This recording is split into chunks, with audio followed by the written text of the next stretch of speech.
ఎవడు దాసుని స్వరూపమును ధరించుకుంటాడో వాడు భూలోకంలోనే కాదు పరలోకములో కూడా గొప్పవాడై ఉంటాడు. ఆమేన్ చెప్పండి గట్టిగా. హల్లెలూయా. వీళ్ళకేం అర్థం కాల. ప్రభు మరొకసారి చెప్పు. మీలో ఎవరు దాసుని స్వరూపాన్ని ధరించుకుని ఉంటారో వారు భూలోకంలోనే కాదురా నాయన, పరలోకంలో కూడా వారు గొప్పవారై ఉంటారు. హల్లెలూయా. ఆయన చెప్పటం మాత్రమే కాదు, చేసి చూపించాడు. ఆయన వీడకూడని భాగ్యమని ఎంచుకోకుండా సింహాసనాన్ని విడిచి దాసుని స్వరూపాన్ని ధరించుకుని రిక్తునిగా దీనునిగా ఈ లోకానికి దిగి వచ్చాడు. కాబట్టే భూలోకంలో ఈరోజు కొనియాడబడుతున్నాడు, పరలోకంలో కూడా ఆయన గొప్పవాడిగా ఉన్నాడు. చెప్పండి గట్టిగా.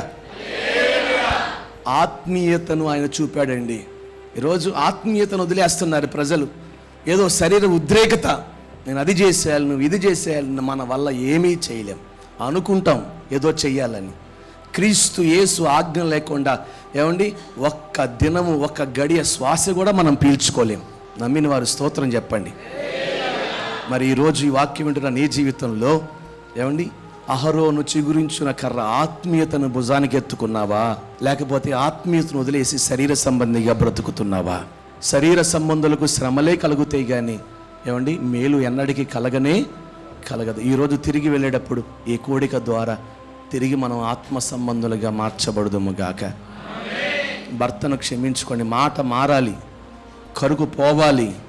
ఎందుకో తెలుసా, మృదుత్వం సాధుత్వం కలిగిన వాడు క్రీస్తు. నీ కఠినత్వం ఉన్నంత వరకు క్రీస్తు ఆత్మ నీలో పని చెయ్యడు. హల్లెలూయా, హల్లెలూయా. అందుకని ఈరోజు దాసుని స్వరూపాన్ని ధరించుకో. జీవితకాలం అంతా దాసునిగానే ఉండాలి. హల్లెలూయా, హల్లెలూయా. అందుకని యేసు దాన్ని మరొక రీతిగా నేను పరిచర్య చేయించుకోవడానికి రాలేదు కానీ చేయటానికే. మాట్లాడరేంటండి? దాసుడు అంటే పక్కన వానికి ప్రయోజనకరంగా మార్చే రీతిగా ఉంటాడు, సహాయం చేస్తాడు, తనే చేస్తాడు. నేను బిజీగా ఉంటా కొన్నిసార్లు ఇక్కడ నిలబడి, ఏయ్ తమ్ముడురా అని చెప్పని అన్నకి మాట చెప్పురా అంట. వస్తాడు, వింటాడు, వెళ్ళిపోతాడు. ఇది చూస్తారు కొంతమంది. చూసి వాళ్ళు కూడా కూర్చుని నేను లేనప్పుడు ఏడ్రా ఇలా మాట చెప్పురా. మరి ఇక్కడ ఉన్నావు నువ్వు చెప్పొచ్చుగా. ఆ మాట పాస్టర్ గారికి పంపుతారు, వీళ్ళు ఇక్కడ ఉండి. నేనంటాను వాళ్ళు మనుషులు ఇక్కడే ఉన్నారు కదా, మనుషులు లేకపోతే పాస్టర్ గారు లేకపోతే కబురు పెట్టచ్చు. పాస్టర్ గారు ఉన్నప్పుడు నువ్వే డైరెక్ట్గా రావచ్చు కదా. దాసుని స్వరూపము ధరించిన వాడే గొప్పవాడు. చెప్పండి గట్టిగా. ఏది ఎక్కడికి వెళ్తుంది ఆత్మీయత? ఆత్మీయతలోని మందసాన్ని భుజానికి ఎత్తుకున్నావా, దించేసావా?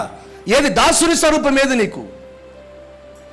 ఆత్మీయతలో ఎదిగి క్రీస్తు ఎదుట నిలిచి ఉండవలసిన మనం ప్రతి ఒక్కరిని క్రీస్తు యేసు ఎదుట నిలిచి ఉండాలనే ఒక కాంక్ష. ఆమేన్.